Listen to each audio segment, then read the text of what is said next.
We are still here at the Super Brand Mall, where the LPL Arena is located in Shanghai for our second match today. It's going to be RNG taking on Rogue Warriors. This is our match of the week, and it's a second and third place match in the Eastern Conference. Joining us again is going to be Rusty. Indiana is still with us here today. Rusty, going into this next match of the week. Yeah.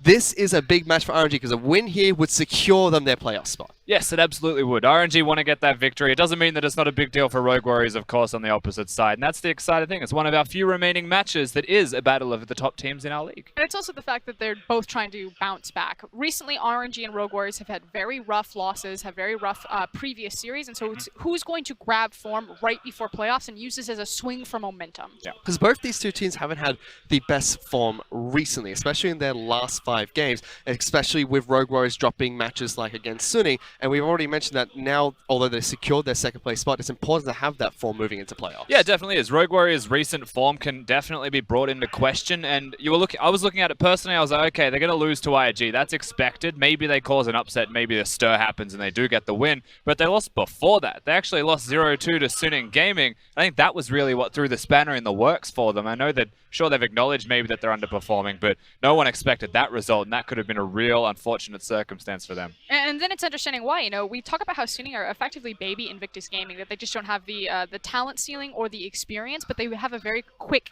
and similar play style. And it seems like Rogue Warriors have this blueprint set up where if you just blitz them in the bottom lane, you can crack that team. Yeah, exactly right. If you go bottom lane, SMLZ is meant to be the hard carry. It's meant to be where Doinby goes with Flawless, right? If you're able to go down there and impact that lane, stop it from snowballing in the first place, then there's nothing really that they're able to do. And that's what happened in both matches between Invictus Gaming as well as for Suning in their last sets. For the side of RNG, things haven't been looking too good for them either recently. Their recent losses to teams like LGD have not been good for them. To be fair, LG are on the high right there, but RNG, they have kind of a variety bucket of problems right now. Inconsistency in individual performances is definitely on kind of the front center, which is why they have a rotating roster between Karsa, MLXG, between Letme and Zatai. Specifically, the top lane for me is really a focus point. Zatai and Letme, they have slightly different champion pools, but neither of them are really plugged into the cohesion of the team, and that really starts to showcase come mid-game, come late game, when your tank or your bruiser or whoever it is really needs to be zoning for someone like Uzi and Xiaohu, and it's just not coming together. Yeah, and that's not becoming together recently for RNG. Let's see if they can against Rogue Warriors, who are fielding Mouse, Flawless, Doinby, as well as SMLZ and Kalua as their starting 5 up against RNG. And then it's Zatai, Karsa, Xiaohu, Uzi, and Ming. And this has kind of been the starting 5 roster that when push comes to shove, when it's a big game and it matters, it's Zatai and Karsa that are leading the charge. And I will say that in their last set they played against Invictus Gaming, where there was really no expectations of them getting the victory,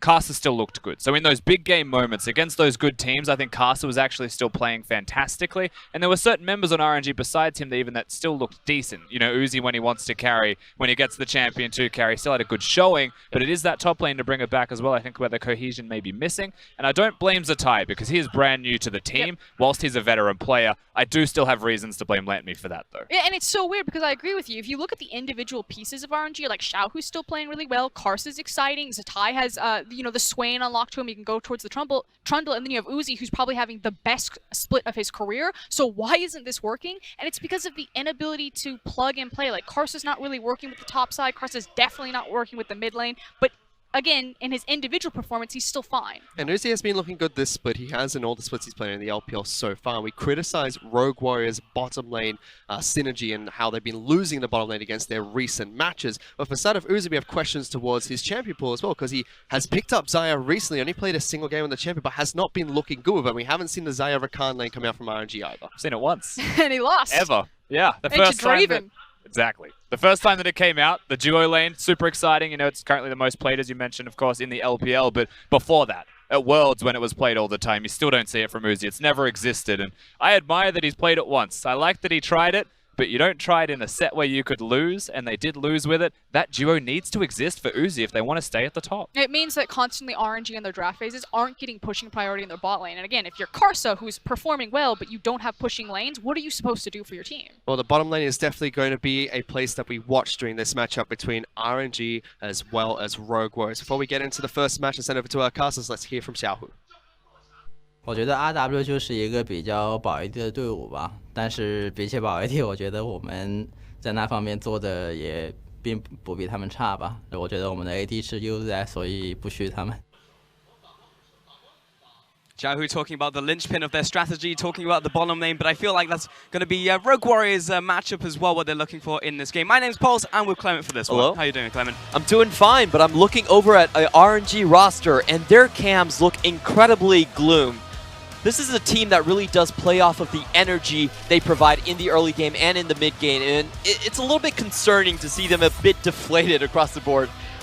They definitely look like that even after their loss, after LGD the other day as well, when they lost that set. And it feels like it's just on a downward trend currently for RNG, and they need to pick it up because right now they're facing the stiffest competition until the end of the split now against Rogue Warriors. As we get into picks and bans, will be Olaf, Karzik, and Jom just get us caught up on these ones from RNG, and Varus, Caitlyn, and Tam Kench will be the bans from Rogue Warriors here. The first thing we do have to note is that RNG decided to pick red side themselves. They're unlike any other team in that they usually pick for their bot lane in the last rotation.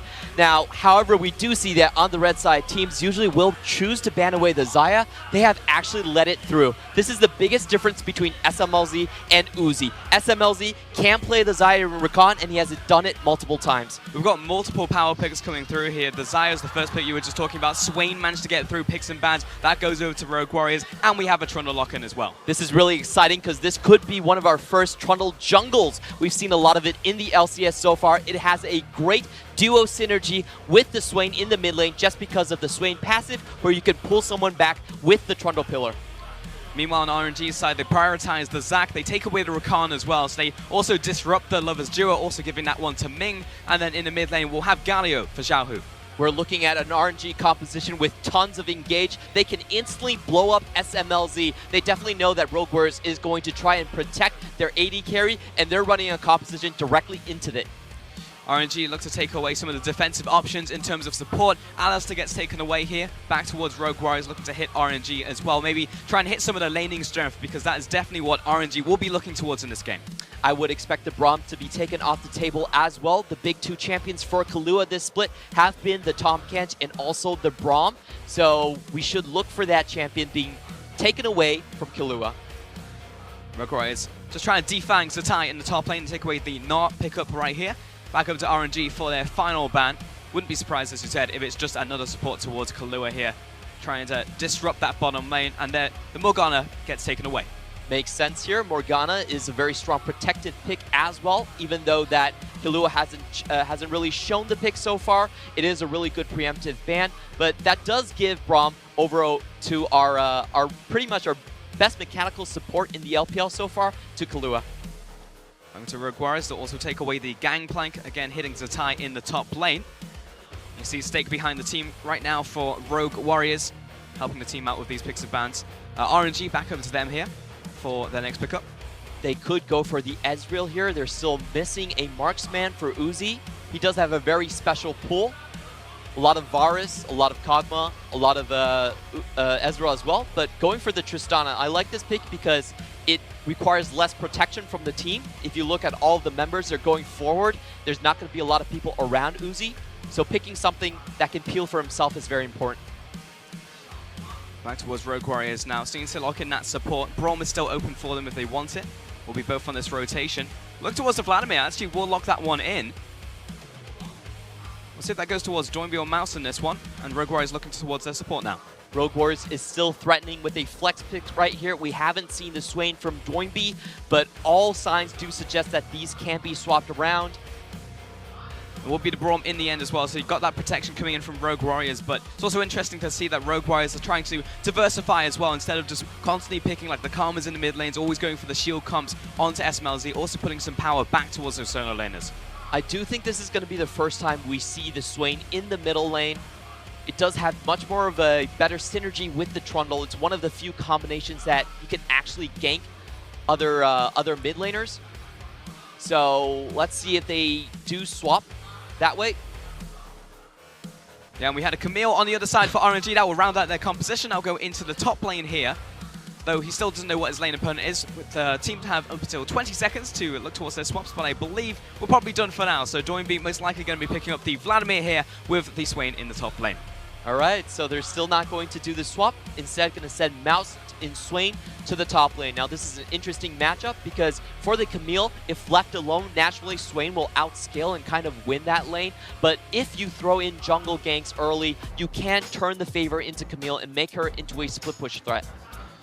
Just trying to put power into the top lane here for Satai as well, taking away from those tanks. So it seems like both teams actually moving slightly away from what they usually like to pick and actually putting power towards the top side of the map, not just all in the bottom lane, because we've seen teams definitely fall prey to that, putting all of their power into the bottom, and if the bottom lane falls behind, then they just end up losing the game by 15 minutes. Yeah, I really do like this composition from Rogue Warriors right here because they are diversifying their options. It's not all the damage onto SMLZ. We've said this about Rogue Warriors. A lot of times when they're running a Protect 1 composition, they lack damage in the mid game, but that's not the case for this composition. They have the double AP, and it's very diversified in terms of their damage options. They have 3 people that can output. They're not afraid of RNG shutting one option down.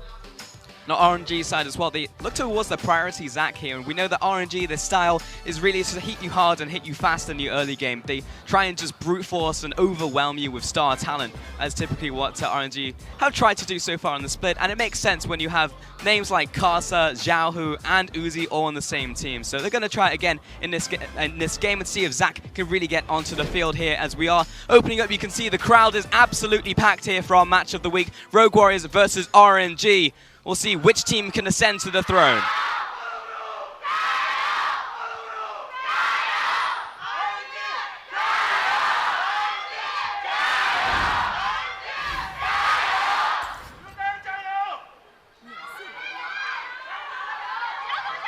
We're talking about ascending to the throne here, but I feel like this is a very important match for SMLZ as well. You can see a bunch of people super excited to see Uzi and SMLZ in this one. So a bunch of fan signs coming in for SMLZ, but you know, he's been waiting in the wings for a while. You know, he's slowly been taking names, but he's up against, I think, one of the names he really wants to be taken down. Oh yeah, if you're talking about lineage, SMLZ is the direct heir to Uzi. When he was still on Royal's 3rd team, he wouldn't take salary. He just wanted to be there and watch Uzi play, learn from his laning phase. And today, both of them are at the top of the laning phase rankings. Uzi, at 15 minutes, he's usually up 20 CS, and SMLZ, at 15 minutes, he's up 18. I mean, one of them has to be behind unless they just go directly equal. So both of those stats can't be true in this game. As we see Zatai moving towards the top lane here, just seeing where Flawless might be starting. He is on this Trundle. We haven't seen so much of it in the LPL, as you said. We've seen it internationally, but really the LPL has been slow on the uptake. As we look at some of the summoners, it will be press the attack on that Trundle. Yep, internationally, they are playing more on 8.6 patch, but there is no reason why Trundle should not work in patch 8.5. A lot of times, people do pick it because it's a very good counter against the Olaf. The ultimate from Trundle only takes the starting point for defenses. So basically, if you put the ultimate onto Olaf, he can't use his own Ragnarok, or else he's going to actually have negative defenses. Yeah, preemptive pick coming in here very early on in the rotation from Rogue Warriors. Karsa will just be clearing top side of his jungle, moving towards the bottom side. You can see the full ruins actually coming in for Flawless right here. We'll be going Sorcery second, putting points into Transcendence and Ultimate Hat. Yep, Ultimate Hat is a bit of a rare one right there. Usually we do see things like Water Walking to help out the clear, but the only reason I would see that being taken is they expect a lot of teamfights from RNG happening very frequently. Well, it's just being annoying here, spotting out Karsa in the jungle now, looking towards the mid lane, putting a bit of pressure down onto Xiaohu, just saying hi as he moves towards the bottom side of the map now, but he knows he has the inner track as he pushed Karsa away. He is taking control and is looking to 3-buff Karsa right here. Karsa's actually being called out on his jungle pathing because he started a very greedy SOFM start, starting on the Wolves and going towards his top side. With doing this, however, Flawless is going to take away his entire bottom. Oh man, getting triple buffed right here. And Karsa actually looked towards the top lane. He was maybe looking for a gank, but the communication was there from Flawless Mouse. Just back away. You don't need to be pushed up in lane. Denies the opportunity for Karsa to get the gank down, and now he's just going to be behind in the jungle. This is a massive mind game victory from Rogue Warriors right here. Trundle is one of those picks that no one can really bully him out. There is no single champion that can duel him. He takes away your attack damage, and early on, that's just such a powerful skill. We can see Flawless here using that advantage to the maximum, and also Karsa starting to scratch his head 4 minutes in the game. because he has to try and figure out options right now. He's got top crab to move towards, and maybe he can look for an invade right here because Flawless is going back to base. There is a small window in which he might be able to pick up Grump or Merc Walls, but he's going into essentially dark areas, fog of war. Just have the Scry's Bloom though. Yep, he is falling one camp behind, but one of those is a buff, so that is actually going to cut into his clearing speed as well. And they're going to meet in the top side of the jungle. So far, Flawless has been outplaying Karsa incredibly hard. You're about to clash. Zatai is also pushed up in lane, so we'll be able to react to this one using that hook shot. Karsa just jumping over the wall and denied by the pillar. Flawless may force out the flash here, and Karsa has to use it, squeeze it up against the edge of the wall there. I'm sorry, Karsa, you might be third on Raz's list, but the #1 jungler on that list is Flawless. Reading Karsa like a book, punishing him for his early play, and also reading that he would try to equalize on the top side. Great play coming out from Flawless right here. And what this does, it means that Mouse is going to have a very easy laning phase. He doesn't need to worry about the Camille Zac ganks. And he just put the pressure down onto Camille like he's doing right now. That's a tower shot coming in there as well. And Zatai just took a bunch of chunk damage in the top lane. And Mouse, as you said, doesn't have a care in the world now, can just play to his heart's content.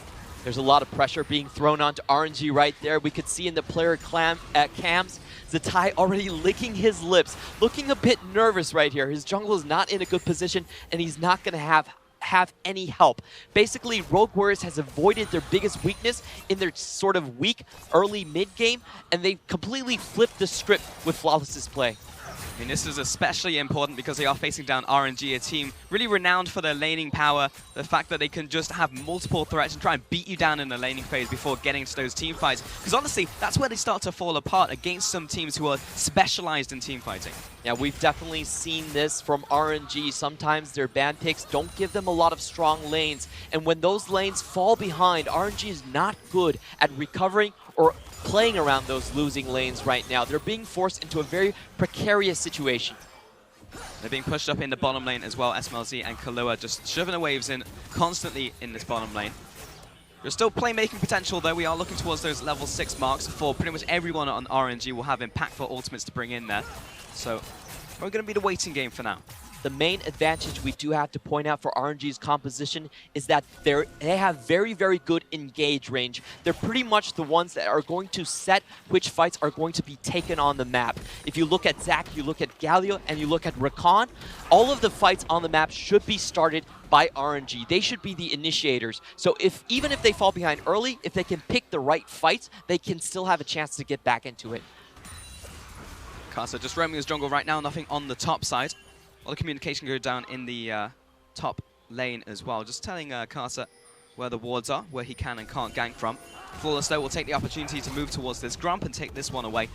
He also has that pushing up mid lane, so Doinby will be the first one to rotate, even if there was a bot lane contest. But the fact that Rogue Warriors are essentially pushing in mid and bot, maybe not top lane, it gives free reign for Flawless to do what he wants. Yeah, Flawless not even caring that his frozen domain was going to get spotted out by the minion wave there. He's basically telling where his position is to RNG, but he doesn't care. He's on Trundle. He's that strong. And he also got the Gromp timer, so we're going to repeatedly see this over and over again. I don't think Karsa is going to touch any of these Gromps in the next 5 minutes. Of course, that means his focus now will probably be looking towards those ganks. We've hit level 7 in both the solo laners. Bot lane will be hitting level 6 shortly as well, so there is an opportunity for him to try and catch up in this lane. For now, though, we're looking for the junglers just to pick up some of their buffs, which are respawning. First dragon of the game is also Mountain, so do expect bottom line focus, not just because the 2 AD carries, Uzi and SMLZ, crucial to the compositions, but also because the dragon's there. Yep, Mountain Drake is still a very high priority for everyone. It's kind of interesting because the Ocean Drake, I would say, has slid down now pretty much to the bottom. The Cloud Drake actually helps you in combat, so a lot of teams, the priority for the Drakes has changed a little bit, and a great interrupt from SMLZ. This is going to give him a big CS advantage. He won't go back to base. He's got a lot of farm to spend. Meanwhile, in the mid lane, catching out Doinby, and he is just completely obliterated before he can pull. Oh, that was such a good read from RNG. They knew that Trundle was already at the blue buff, and they set that trap specifically for Doinby. Doinby not able to get a single summoner off before falling. And because of that, that's just going to be a leash here for Karsa, unless Flawless can just step up and smite this one away. And he just walks up and smites this one away. Okay. Oh man, do you have a death note on your hand, Pulse? Because that was apparently that I was just some wrote the Nostradamus future. prediction. Yeah. Well, Carson didn't have Smite on that one, and the rest of the team just walked back to their lanes with numbers advantage. So of course, Flawless is just going to walk in there and press the Smite button. Yeah, a bit unfortunate for RNG right there. I would still say they come out ahead overall in the trade. They do have that first blood going to the Zac. And just in the top lane, demonic ascension being used. Camille's actually opening up a bit of a CS advantage in the top lane, but we can actually see how Joinby ended up getting caught here. 3-man, all 3 of the engaged tools used on Joinby, doesn't get a single chance, basically dies before he hits the ground. Great setup play from RNG, reading where Joinby was going to roam to, and I do have to criticize that. That was a bit careless from Joinby, walking into dark spaces on the map. Feeling maybe a little bit too comfortable because of where Flawless has been able to tread himself, but has gone ahead and picked up the early Proto Belt even before Boots right here had just enough gold to do so. So he's not fallen drastically far behind. In fact, he is still ahead in farm compared to Xiaohu. Just taking a look at Karsa here, he is looking to try and sneak into this top lane. Trying to get that Camille ahead. With the Camille pick, you really want her to become a split pusher. That way she can also enter the team fight earlier as well. So it's really important that you get the Camille pick rolling early on. And they've already set this up pretty well. They have the control board, and he's going in. And Mouse immediately walks up to the minion wave, instant flashes away from Karsa as soon as he sees him. And Karsa might actually stick around just for a little bit before recalling. They do have that pressure with mid-priority with the Galio. We see Xiaohu already slanting over towards the left side. But nothing's going to come in it. Yep. Yeah, not in the end, but the flash is down, so a repeat gang could be on the horizon. You can see Camille's already opened up around a 400 gold lead just from the CS advantage in the top lane. Mid lane, Vladimir still ahead despite that death over Ganeo because of the harass he's putting down. And bot lane, the smallest of advantages over to SMLZ as well. Yep, Rakan, in terms of laning, is a pretty weak champion without his partner in the Xayah. So they chose a takeaway, and like the picks would suggest, they are losing lane a little bit, but that's still fine. I feel Tristana, even though she has a hard laning phase against the Xayah, late game she does outscale. She has more range, even on the nerfed 8.5 patch. There is late game insurance for RNG, definitely important, but we've seen that when RNG are playing towards more of the late game, that's been a lot of their downfall, you know, recently dropping games against teams like LGD. That's really been what happened, you know, and there was some experimentation coming in there from RNG. We even saw the Vayne come out from Uzi, and in fact, that was actually a game where he just destroyed and ended up winning, but it was the Xayah and the meta picks that ended up falling short. Yeah, we do see a lot of the flaws from RNG. They're a team that has a very haphazard attitude towards the team fights. They often lose to teams that have better setup for fights, but are weaker overall as mechanical players. And that's a big sign of weakness for RNG. A lot of times they're not thinking through how they want to approach the fight, especially with picks like Xayah that actually need a lot of protection. RNG is the team that's running towards people, and Xayah wants to be the team where she intercepts people running towards her, and that's the problem with Uzi Xayah so far. It absolutely is the brute force approach from RNG, just outplay by being better than your opponents. But if that doesn't work, then your one card that you want to play is no longer on the docket. Here comes Karsa into the top lane, lands a knockup. There's no flash coming from Mouse, and the combo out from Xiaohu. There is absolutely no escape for Mouse.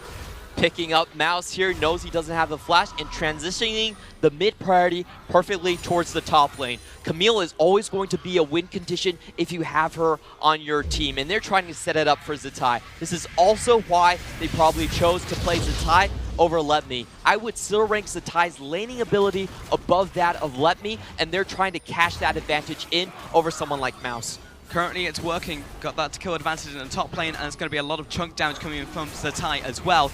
Rogue Warriors will try and respond on the bottom side by grouping up, looking towards this first dragon of the game, but it's an exchange for so much damage on that tower. May even go down in this push from Zatai. Mouse doesn't have teleport to respond. Yep, and no answer coming out from Rogue Warriors right here.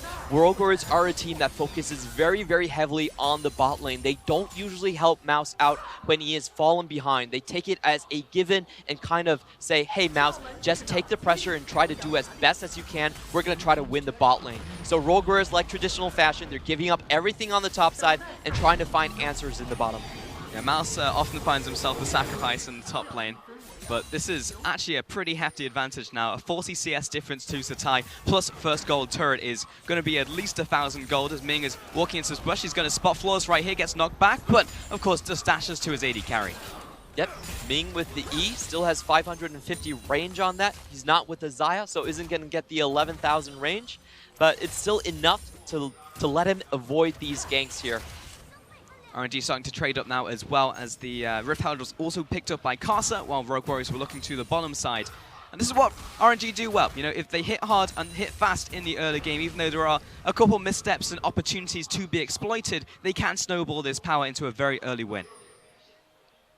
And their bot lane is still doing fine. They're only 6 CS behind despite being a Xayah versus Tristana matchup. So even though they're winning big on the on the top side, they're not giving anything up on the bottom either. You can see Xiaohu and Casa actually just grouping up here in that 2v1. Doinby has to move back towards the mid lane right here, just trying to gain control, gain some passages into the bottom lane here and just hide themselves in that fog of war. For Casa will go back towards his jungle now. He's currently 2-0-0, so has definitely caught up after that early game that Flawless was putting down onto him. Has picked up the Cinderhawk already and also has the Ninja Tabbies.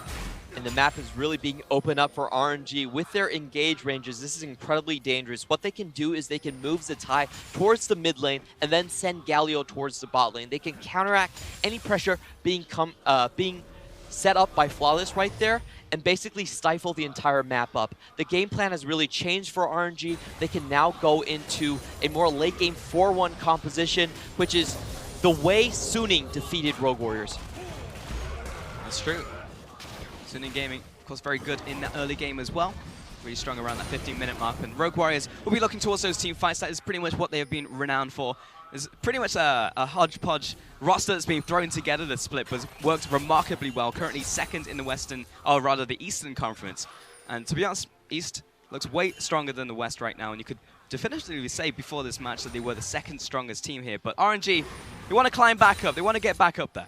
Yeah, and we do have to touch on the story with RNG. So far, it's really hard to put them on the same level as Rogue Warriors and Invictus Gaming. They're actually 3-7 in their own conference. Most of their wins have come from beating up on the West. In terms of the Eastern Conference, Rogue Warriors isn't even that good of a team. They shouldn't even be in playoffs if you're just looking at that conference alone. So this is their chance to make a stand and show that they're one of the elites.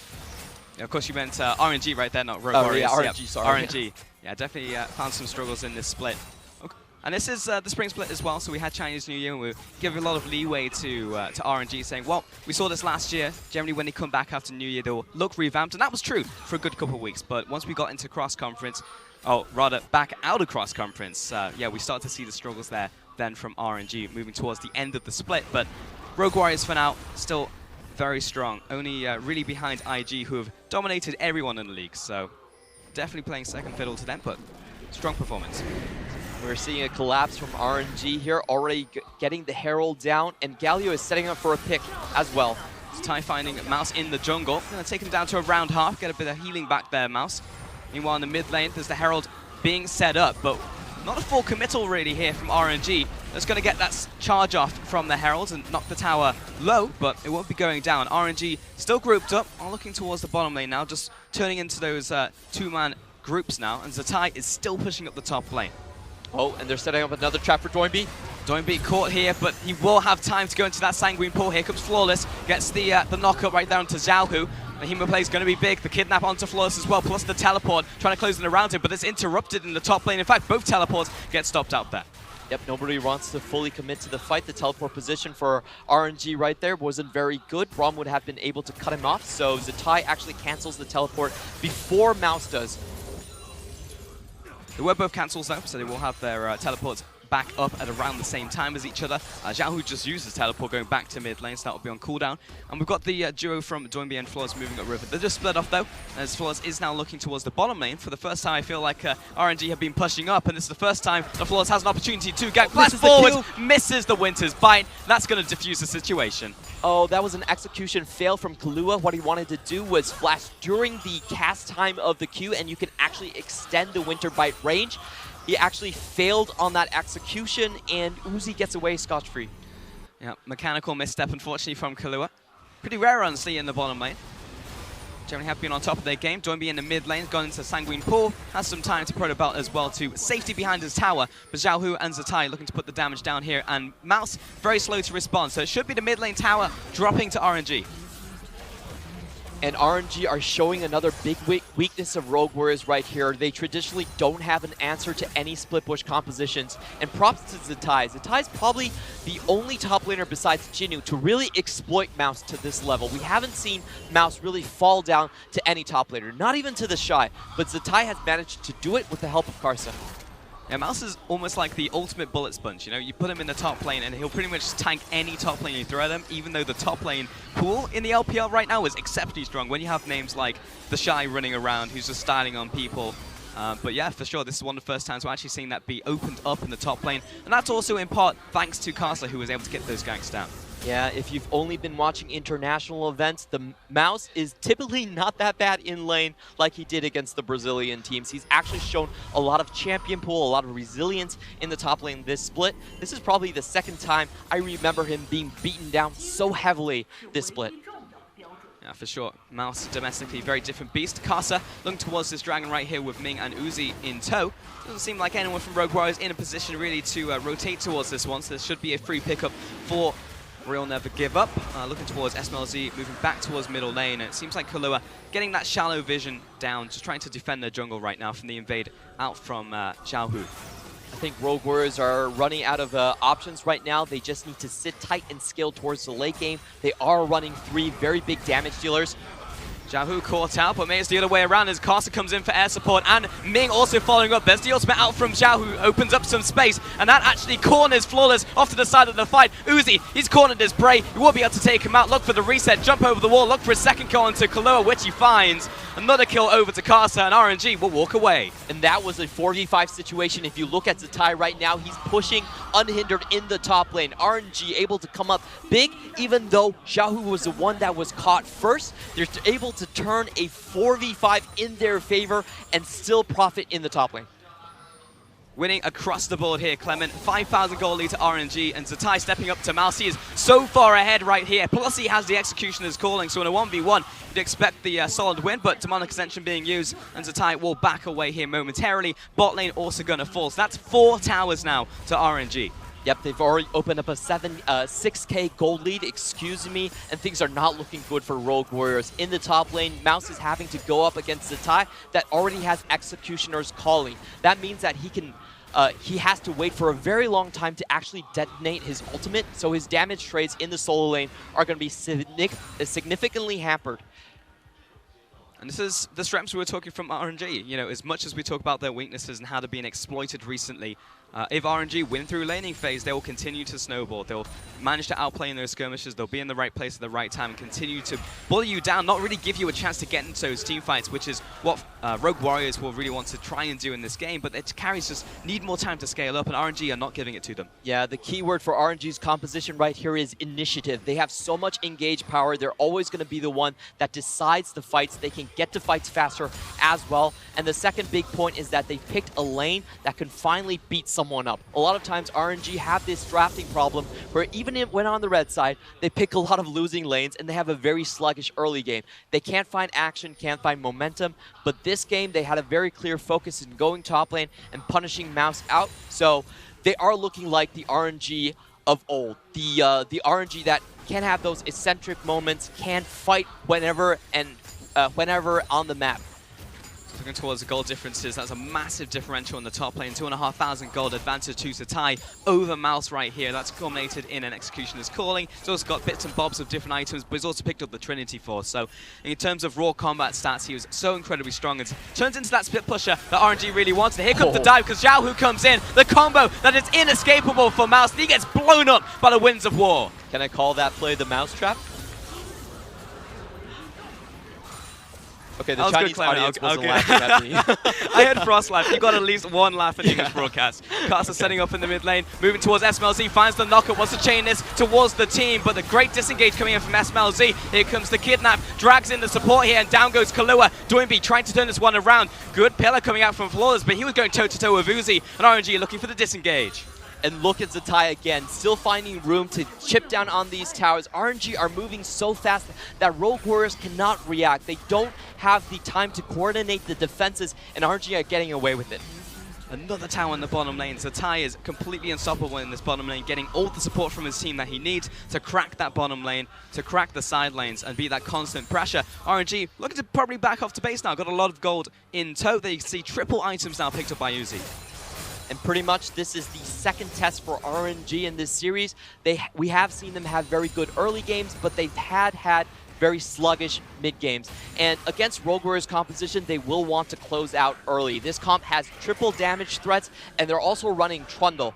Against a team that only has one big tank in Zac, Trundle is going to be incredibly effective. It's going to make their front line look like paper. So if it comes to late game team fights, Rogue Warriors still has a chance. RNG, you have to close this out cleanly and fast.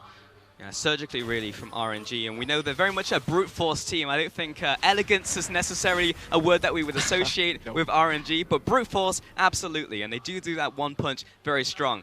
Here comes Uzi into the top lane just to try and get even more farm over to this AD carry. He's still very far ahead, and this one will be hitting like a truck when we get into these fights. And so far, we've only mostly seen skirmishes because RNG really been hitting so hard in the early game, and Rogue Warriors unable to really group up. The question now is how is Mouse going to match up to Zatai in the split pushing, because he's going to be pushed right up to his high ground inhibitor tower while Zatai can roam the rest of the map. So even when Rogue Warriors are on the top side trying to set up vision, they constantly need to be aware of Camille flying in from the flanks, and this is going to be a very dangerous situation. They need to figure out a way to ward the potential path from Zatai to help his team. Looking to try and open up those paths. Zatai, though, is still pushing up in the bottom lane. He's got a bit of vision on his flank, but no one really to help him. Xiaohu will have to rotate just a little so he can land that ultimate, but Doinby and Mouse not really feeling it in that 2 versus 2, so they won't look towards the pressure. Mouse is just trying to really hold Zatai now at that inhibitor tower and prevent him from pushing into the base. That's essentially his one job. That was a bit unfortunate, but we did see Doinby place a control ward to try to spot Zatai when he left the bot lane. However, Zatai walking over the ward like a diligent top laner does take the control ward out. Zatai chunked Mouse. That was just 2 abilities, and he's down to half. Here comes the Mouse trap once again. This time, he's able to perhaps squeak away. No, just kidding. Mouse is going to go down. Another kill over to Zatai. And they can even take this inhibitor tower. They're forcing a rotation out from Rogue Warriors. Doinby rotating actually outside of the base. We'll be able to clear this minion wave away, but that tower on its last legs, and that was people rotating into the bottom lane, so RNG, they take the opportunity to push in the mid. Yep, I guess hashtag ban Swain doesn't really work in the LPL right here. We could see Mouse. He probably had a vision of game 2 right now. Didn't see much. And Galio able to snipe him underneath his own tower. Now, one of the first times we're actually seeing Swain fall victim to a team at all, really, when it's been left open for blue side to pick. It's usually first picked, and then Swain's one of those reasons why they end up winning that game. But RNG have managed to shut him down in the early game. He hasn't really managed to do anything. And we do have to mention, this is the reason that we've seen Swain being placed in the mid lane a bit more frequently in terms of the LCK, because the shorter lane does provide a lot more protection for the pick, and you can also combo him with the Trundle against other mid laners. In the top lane, however, there are those situations where if Swain falls behind, he falls very, very far behind. Doesn't happen all that often in the LPL, though, so that's why pretty much every top laner will just pick up the Swain in the top lane. You're absolutely right, though, in terms of being actually more safe in the mid lane. It has not been the LPL style so far. There is a minion wave mounting in the bottom lane, and actually right now Zatai is just waiting in the shadows before moving to the bottom lane. Rogue Warriors actually kind of open right now. They have to send Mouse back down. He's back on split push duty, facing down Zatai. It's not particularly a fun job, but one that has to be done here for the team. And the rest of Rogue Warriors are pushing up, trying to get some vision over Baron. It's hilarious how much RNG is anti-healing. If you look at the mid lane, Morello Nomicon, double executioners as well. And they just don't want to let Vladimir or Swain have any fun. Like, a lot of their abilities are extremely hampered by this composition. When you have the gold to spare, they're, what, 9,000 gold ahead right now of Rogue Warriors. So they have plenty of gold just to sink into an Executioner's calling him. I mean, if Rakan wants to pick one up at this stage, he'd probably have the money for it. He's just been sinking it into constant control wards. Yeah, Rogue Warriors probably needs to call for a blood drive right here, because they're not going to get any donations. Absolutely are not. Not going to get it from themselves, that's for sure. Doinby stepping up. About to see Carter in this brush, and Ming as well. And so Transfusion, he's pushing up and actually splitting apart RNG. That's a nice slowdown onto Xiaohu, committing all the resources, but a flash forwards, a triple taunt coming in. Where's the down threats from RNG? One's in bottom lane. Here comes Uzi into the fight though. Doinby, he's pushing forwards into the team. And Xiaohu, he's dead before he can ult. And RNG are slowly starting to get ripped apart here. Carter needs to back away. Uzi doesn't have the protection. So Ty teleporting in from the bottom lane. Can he make the work happen? He can't approach right now. RNG get routed out of the fight. Massive turnaround win for RW, and they move towards the Baron. And Roguers are able to take down the Baron, 8k down, win the fight as well. That was a moment of disconnect between RNG team members and Uzi. Uzi was pushing the mid lane, however RNG was still trying to hold the ground around Baron. A very weird call, and just it looks like there's something going wrong with the communication, probably a lapse of judgment at that crucial moment, but that should not have happened for RNG. A huge swing here for Rogue Warriors, and at the very least, it's going to buy them time. Even if they can't push up with this Baron buff, it's time for the Swain, time for the Vladimir and the Xayah just to get bigger and bigger, maybe look for another fight. But this was after a catch on to Xiaohu, and when he lands a massive taunt as well. Yeah, this was disconnect from the mid lane. Look at where Uzi was starting his path towards the fight. He was actually starting and clearing the minion wave. RNG should not have tried to hold their position at this moment right here, and it costs them quite dearly. Rogue Warriors all funneling in 4 members here. They get the drop onto Galio and pretty much take Xiaohu down early and clean up the fight. Yeah, RNG walking in one by one, and I love the fact that this game has showcased the strengths and weaknesses of both teams. We were talking about RNG and their fight setups, and that was one of them right there, getting caught off guard by Rogue Warriors, who in their own form are exceptionally strong at those team fights and looking to open them up. Yeah, RNG have not been a team that is very meticulous with how they fight around Baron.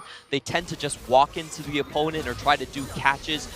Their fighting style is very different from that of someone like EDG, who you know is camping some of those brushes around Baron. RNG, they're not about that style, and a lot of times that lapse of setup really does cost them. We saw it right there as well. Zatai is still going to resume position in the bottom lane, has managed to hit triple items now. Sterex, Ravenous Hydra, and the Trinity Force, plus the Execution is calling for good measure into this Swain in the bottom lane, but it's slightly harder for him to really push hard into the bottom lane now with a lack of vision, because Rogue Warriors, they can rotate quickly, and they are pushing up these lanes themselves.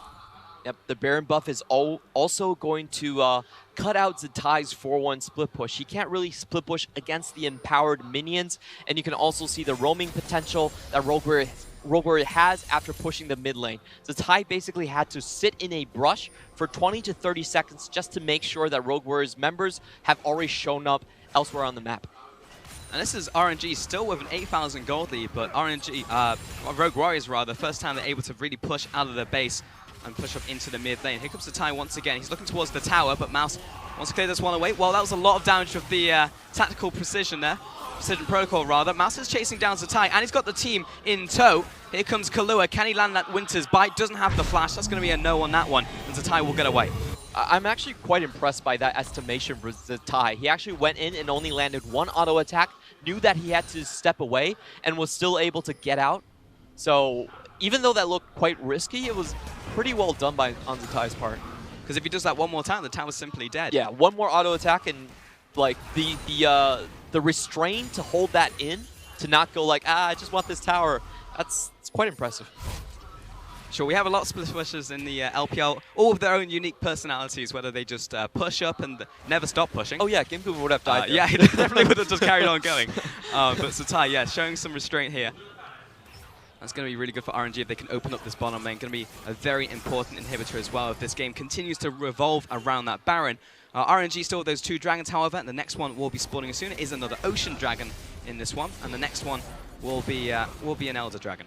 Probably not something anyone really wants to fight over right now, but RNG could use this Drake to set up a trap if Rogue Warriors really considers it. I don't think Rogue Warriors is really going to contest an Ocean Drake, but RNG could try to set something up here, try to surprise them. 4,000 gold lead between Zatai and Mouse in that 1v1. In the bottom lane, 2,000 advantage over to Uzi as well. So the carries, they're definitely strong from RNG, but this last 3-4 minutes, they've been stymied out, all because of that Baron play. Rogue Warriors, they've been given precious time. And you really have to wonder who's controlling Uzi in those moments. Who's the one that's going to tell Uzi, hey man, don't push that wave. We need you at the Baron Pit right now. We're setting up a gank.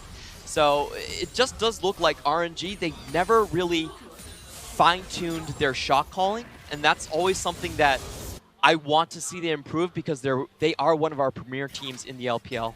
Absolutely. If they want to overtake some of the strongest teams that we've seen so far in the league, including Invictus Gaming and Rogue Warriors, in fact, then you'll have to clean up the rest of their act. Karsa just looking towards Rogue Warriors. So they move out into their jungle, at least the shallow part of it. So Tyson is going to see Mouse come in here. And Rogue Warriors, they would really like a pick, but very difficult to lock down this slippery Camille. Yep, and RNG still waiting around the jungle, but what they don't know was that they were sitting on a ward for the majority of that time. They finally cleared it out and are going to go back to setting up traps and bushes. You can just see how far RNG have been really stopped in their onslaught. They're just hovering around, both teams really just looking for a pick or a nice way into a fight. And Rogue Warriors are actually sending everyone down to the bottom lane to tie. Will hook shot to safety though. Meanwhile, on the top side, RNG were thinking about a collapse, but Doinby is now just challenging this red buff with the rest of his team. And it's just scraps right now. Baron will be spawning in 90 seconds. That's most likely going to be the catalyst for a fight here. RNG doing what they can. That was a big crit from Uzi, so Uzi just showing what he's made of.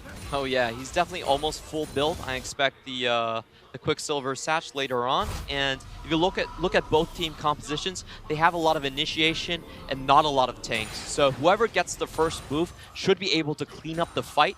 And that's why we're seeing a lot of very cautious movement around the jungle. Both teams are aware that whoever gets the first jump on the catch will probably win. I've got to play this one careful for sure. Because right now, everyone's been farming so hard. You've got 460 farm at 35 minutes for Uzi. Everyone's just been farming for Storm in this game. Both carries on the side of Rogue Warriors, excluding the Swain. 400 farm apiece. Zatai is just about to flame Horizon Mouse, in fact. So there has been so many minions dying in this game. There have been those massive lulls in actions where the teams just have to play cautious. Because of that, you can see 4 items, 5 items on a lot of these carries from both teams. Yep, and RNG still have the lead so far. And in terms of Tristana, she will have the range advantage. Interesting that Tristana, Uzi, very confident in his own abilities, is actually going to go for the Bloodthirster. I typically don't like the Bloodthirster build. I would much rather have the ability to cleanse from CC. There are some AD carriers in the league, though, I think you can give a free pass to. I think Uzi might be one of them in terms of raw mechanics. Hey, yeah. He hasn't died in this game yet, so you can definitely say he's at positioning. I'll give it to him. And there isn't that much CC really coming from Rogue Warriors' side either. Only the Winter's Bite, which he probably needs to beware of. But other than that, he should be fine. For Rogue Warriors, the team fight is a bit more difficult to maneuver. They have the shorter range team composition. They do want the Swain and the Vladimir both in the back line, but that's going to be very hard to do. They have to go past a Galio and a Zac. Finally, the bot tower is opened up here by Zatai, and at the same time, RNG have opened up on top of the Baron. There is a response here from Rogue Warriors, though, and actually turning onto this. They're going to try and burst it down here with Flawless and see if they can get the smite down, but he is completely by himself right now. RNG looking for the initiate onto the jungler. He's going to jump away, but he's going to die from this one. Ming is dead, however, and SMLZ, he's moving forwards alongside Kahlua. Meanwhile, the jungler is caught in the front lines, and Uzi has to kite away, taking critical damage. Xiaohu in a 1 versus 3. Uzi, can he come back here and assist me? But he can't step up to the team right now, and the door is up. Here comes Kahlua, and everyone being knocked back. Double kill out from Xiaohu. He pulls off the impossible, and Doinby, he needs to go back to base. How did Xiaohu save that fight with the last sliver of health? He manages to take down both he's found him. Doinby trying to run away with the Sanguine Pool, but Uzi, he's running him down, and he's delaying this from happening. And a teleport into top lane. If they manage to catch here. And he lands it. Last auto attack coming in from Uzi. Is that enough? Because Swain is alive. 2 carries left from RNG. There's still 30 seconds on SMLZ's timer right here. They are going to look for a finish. There's only 1 defending member in Mouse. Going to be inhibitor down at the very least. Probably going to be triple inhibitors after this. We've got 2 seconds left on Florence. He's about to spawn. And RNG gained so much off of that fight, but it was down to the wire for both teams. It looks so good for Rogue Warriors for such a long time. A great start from Flawless, blocking Karsa's ability to go in and look for the smite there. But unfortunately, the damage is able to force him away, and nobody actually touches Baron. It was very awkward as well for Rogue Warriors. Flawless went up to the Baron, he's like, let's burst it, guys, but then RNG pushed forwards. He's trapped in the pit by himself. The rest of the team couldn't really move towards him. And RNG, after all of that, win the fight, move towards the base, take out triple inhibitors, move towards the Baron, take that one as well, as we get to see that fight once again. Yeah, that was a great traffic pillar right there, stopping Karsa and his attempts to steal the Baron, but he does take too much damage on the fight. Ming goes in, gets in, but is taken down rather early. And you can see Trundle with his ultimate. It takes down tanks so easily. This is a 3v2 scenario right here, and I want to see how Xiaohu managed to pick up that many kills. He's coming out of Zhonya's with only 500 HP, gets the knock up into the taunt and into the Q as well. Still falls down, but that was a massive hero play from Xiaohu to save the game. And you say 2v3, but honestly, for most of that, Clement, it was a 1 versus 3. Xiaohu was buying time for Uzi to get his health back, and it looked like he was going to get run down, but RNG, with the outplay in the moment, they overpower, they overwhelm with the players that they have on this team. And that's the power, sometimes. Yeah.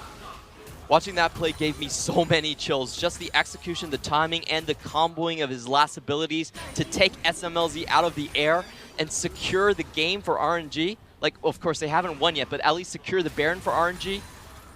And they are pretty close, though. That was probably the final nail in the coffin here for Rogue Warriors. Ming just pushing in these minions with Uzi, staying by his AD carry side at all times. And Rogue Warriors, honestly, they need a miracle right here. They need the fight of the century, because they're essentially fighting 5 versus 6 here as the minions are coming in, being that 6th member.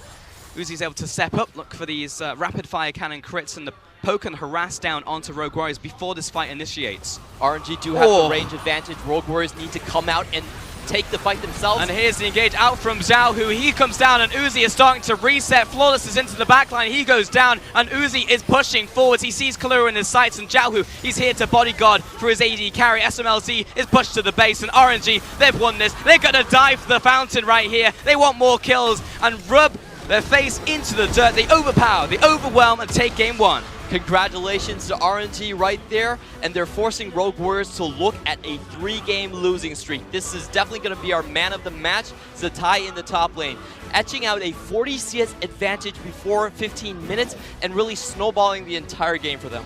It's actually pretty difficult to pick an MVP from this game because yes, Zatai did exceptionally well, but then there was the hero play coming in from Xiaohu at the same time, so... Yeah, Xiaohu might be the little tiger, but he has a big lion's heart right there, able to come up in those clutch moments. And RNG will take game 1 here. Rogue Warriors have to come back and see if they can find something else heading into the second game, maybe adapt, maybe move back to what has been working for them, really put all their resources on SMLZ. Obviously it's risky coming into RNG right here with Uzi in the bottom lane, but in this game definitely didn't work out, though it was a long one, 40 minutes between these two teams. Yeah, I do have to say, I don't think RNG is going to be very happy about this game. It did come down to 2 very close team fights between Rogue Warriors. When they had an 8,000 gold advantage, they should have been able to play the 4-1 cleanly and choke out the enemy team. However, they gave so many chances to Rogue Warriors, and a lot of it is the disconnect between Uzi and the rest of the team. While he's clearing waves, the team is still trying to hold their position, and Rogue Warriors are calling them out on that. They know they can't force the situation, and this is a bit disappointing from RNG. I do expect them to play clean games and have that ability to close out. Yeah, and really both teams were just playing to their strengths in this one because, of course, you're looking for the outplay potential when you're RNG, but Rogue Warriors, if they find a setup, if they find someone out of position from RNG who just put themselves out of position, you know, they can go for those fights that we saw around the Baron, wade their way back into the game in basically Rogue Warriors fashion. So we really can see this one going to 3 here, Clement. Oh, definitely can, but I know in Game 2 and Game 3, there's probably not going to be a Swain top lane anymore for Rogue Warriors because that pick is way too easy to gank for, and you can see Rogue Warriors are not accustomed to protecting Mouse this split. Yeah, Mouse has really just been the punching bag in the top lane. For now, though, we are going to send it back to the analyst desk to take a look at Game 1. Thank you, guys. It was an action-packed match, and it was a little bit back and forth between the two teams. We have to go back to the draft phase, because we get to see a Trundle in the jungle, something that's very popular in Europe. Swain was being flexed by Rogue Warriors, eventually thrown into the top lane, and very unique playstyles from the two teams. Yeah, and ultimately, when we first saw the first few picks, you know, the Xayah into the Zac and the Rakan, and then Swain comes through on second rotation blue side, Rusty and I looked at each other and were like, what the hell are RNG thinking? How could they give away a pick like Swain that strong? And it goes to show that Zatai, one of our first Swain players in the LPL, knows the matchup inside and out. They understood where they need to apply pressure, and they were able to crack that. And he's able to do that with a team composition in mind as well. Of course, the draft on your screen. The Galio being the other part of that composition that I'm sure you'll see more of in the future, but we're not just going to jump into it. There's also the Rogue Warriors draft, and I still think that Swain's the correct choice. I still ultimately believe that they should have gone towards that. I think they just put the Swain top lane because they saw the matchups. And they're like, okay, it's probably better to pick Swain into Camille than it is the Vladimir, because you don't want to have this awkward mid lane mismatch up as well. So here they are. That's the lanes that they pick for themselves. Trundle is the other place that we have to look at first in the jungle. I actually think that the Trundle pick was genius in this instance, and I am one of the biggest Trundle jungle critics in the world. I've watched enough EULCS to know that I don't like it.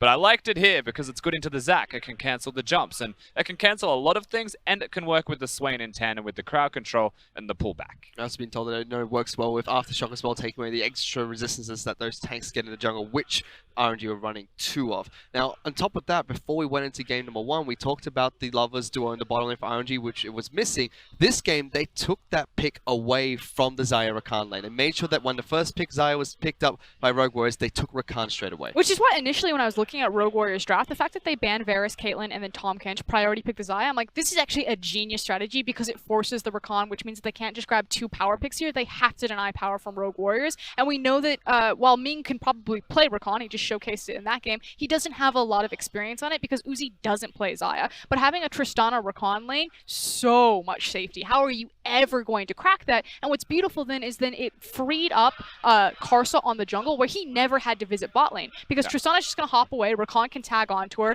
You can never engage onto that duo lane. There's 0 kill pressure there. So even though you gave away the Xayah as a priority pick, she loses a lot of her influence over the map. And they just focus fired in on Camille. And they got to pick up a lot of picks with RNG, especially with the bouncy castle they're able to set up with not only Zac and Rakan, but even Galio and Camille thrown into the mix. And there was play after play just being made by RNG. Yeah, this is one of the scariest combos you'll ever see, and this doesn't even include the Camille, so it's not just an arena. Doing B, no chance to use a single spell, could not get out alive, and this is the other part of the combo. Xiaohu, just for good measure. It doesn't get any better from that position because we just saw it happen mid, we just saw it happen top lane, now everyone's fed. But I do want to point out on your mini-map right now. So Clement talked about it in the cast a little bit, and I do agree with him. I feel like the desync of why RNG stalled out that game was Uzi not syncing with what Karsa wanted to do.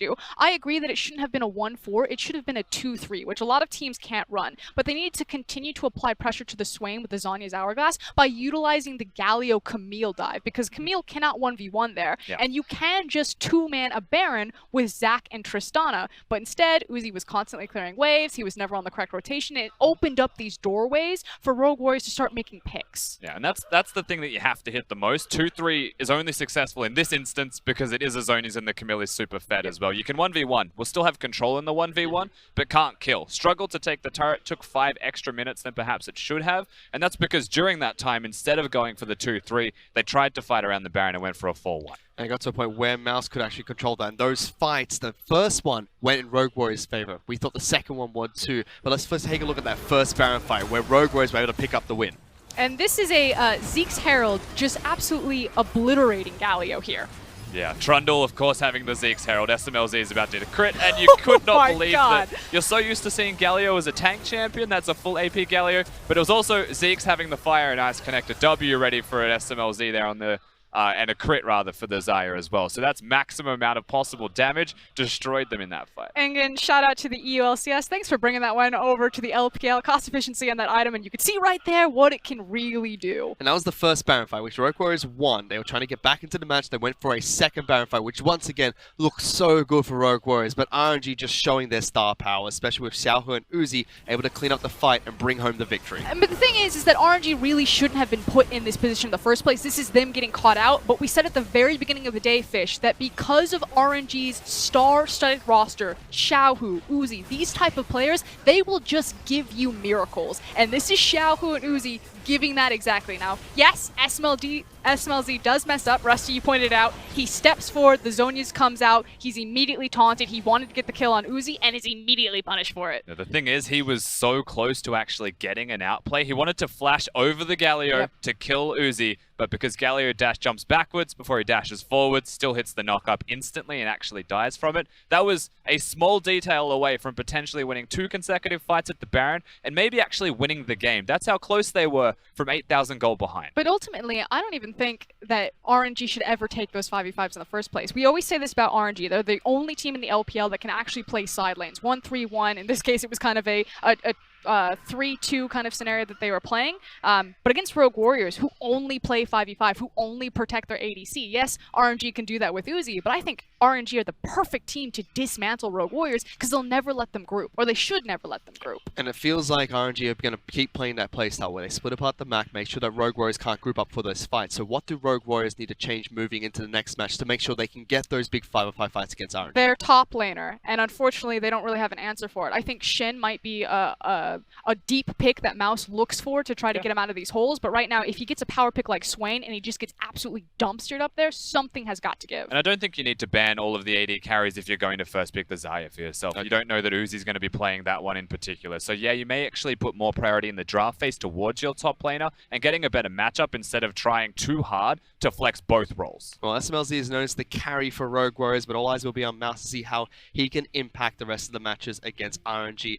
Although Rogue Warriors of what we're talking about, what they can change, what they can fix, we still have to highlight RNG because Xiaohu picked up MVP in that match, rightfully so after the last few plays he had. After Clement went through so much to set up Zatai, it's the hero miracle save from Xiao, and I had to agree, like, when you're that flashy, it does matter. He was just too good. He was everywhere on the Rift, and look, Zatai played his part. He roamed a surprisingly large amount, but for the most part, this guy was doing all of the heavy lifting. And what's actually really interesting is if you look at Xiaohu's stats at the beginning of the split, he actually had the lowest kill participation of any mid laner in the league. Like, we talk about their ability to play side lane, so that kind of makes sense, but RNG had been struggling because they had been unable to unlock and utilize Xiaohu, and now you see the difference and what type of game it means when he's finally with the team. Little Tiger is out of his cage and he's on the loose, running rampage over Rogue Warriors in game number 1. We're going to go to a quick break. We're back with game number 2 in just a bit.